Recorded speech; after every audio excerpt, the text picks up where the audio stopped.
بسم اللہ الرحمن الرحیم۔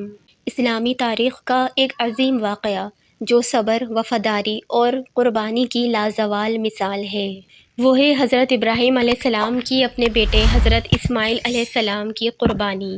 حضرت ابراہیم علیہ السلام اللہ تعالیٰ کے نبی تھے جنہیں بڑھاپے میں اللہ نے ایک بیٹا عطا فرمایا، حضرت اسماعیل علیہ السلام۔ حضرت ابراہیم علیہ السلام اپنے رب کے بڑے فرمانبردار تھے اور اللہ تعالیٰ نے ان کا امتحان لینا چاہا۔ ایک رات آپ نے خواب میں دیکھا کہ وہ اپنے بیٹے کو قربان کر رہے ہیں۔ نبی کا خواب وہی ہوتا ہے، اس لیے حضرت ابراہیم علیہ السلام جان گئے کہ یہ اللہ کا حکم ہے۔ انہوں نے یہ خواب 3 راتوں تک مسلسل دیکھا تو انہیں یقین ہو گیا کہ اللہ تعالیٰ انہیں اپنے بیٹے کی قربانی کا حکم دے رہا ہے۔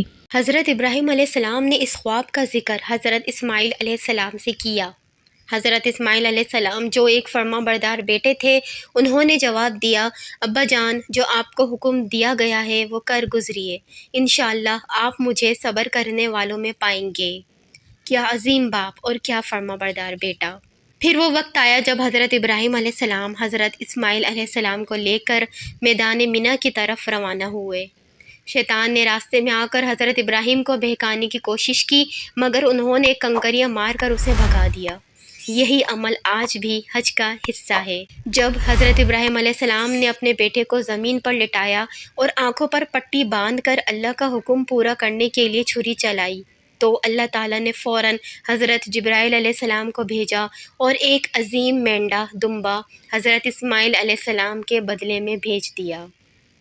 اللہ تعالیٰ نے فرمایا، اے ابراہیم، تم نے خواب کو سچ کر دکھایا، ہم نیک لوگوں کو اسی طرح جزا دیتے ہیں۔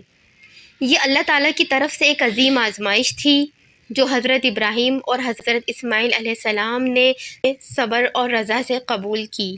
اسی قربانی کی یاد میں آج بھی مسلمان عید الاضحیٰ کے دن جانور قربان کرتے ہیں اور اس سنت ابراہیمی کو زندہ رکھتے ہیں۔ مزید اسلامی مفید ویڈیو دیکھنے کے لیے میرے چینل کو سبسکرائب کر دیں۔ شکریہ۔